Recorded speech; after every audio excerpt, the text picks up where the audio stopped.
guys, it's Miss Amber. I'm a Youth Services Librarian at the Grundy Library. And today for our Grundy Library Code Club, we're going to be doing an exercise on hourofcode.com, and this is called Mystery Island Coding Quest. Alright, so the first thing it's doing is it's telling us a little bit about functions, and what we're going to have to do is we're going to have to create our monster. So we have our one run block over here, and then we're going to hit our menu. And then this is the code that we need to connect over here. And it says draw monster. So you can click in here to change the way that your monster is going to look. I think I like my monster to look like this. And then let's see, his eyes are going to be like this. And if you want to change the color, then you go over to the side and you can change that as well. Okay, so this can take a lot of time. This part's really fun to go through.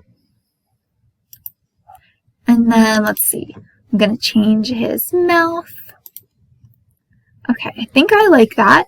So let's try it. So when you have your monster created over here and your code is all snapped in, you can hit this button to see what he looks like.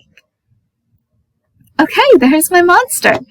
So that was the very first part of this challenge, and it's telling us that we wrote our first function. So you can either choose to go back and create a different monster, or you can move on to the next activity.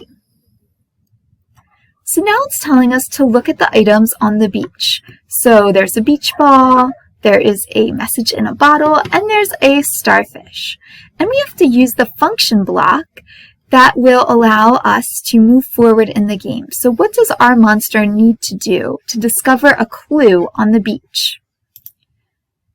So let's see, I think, we have our when run block here. I think she probably needs to look in this bottle and read that note. So let's see if we can code her to do that. So I'm going to hit the menu button over here, and it gives us the options to play with the beach ball, examine the starfish, or look in the bottle. So I'm going to code her to look in the bottle. So we have our code snapped in. Let's hit this button and test it out.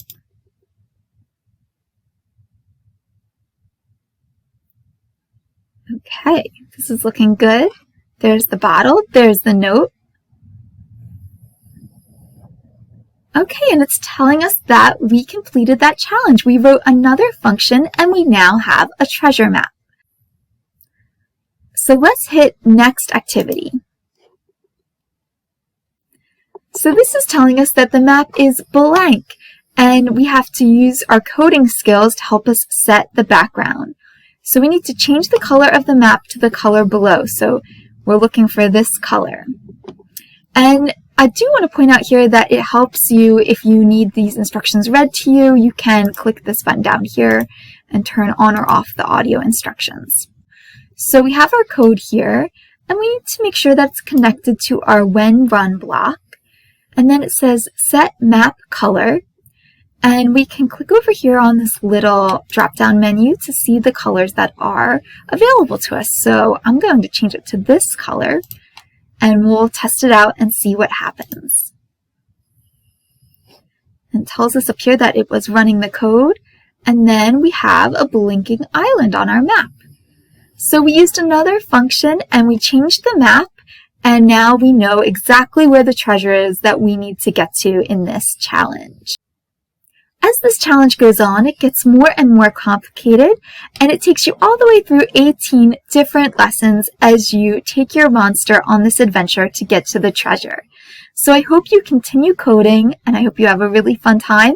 Miss Laura and I will see you at our next Grundy Library Code Club. I'll see you next time. Bye!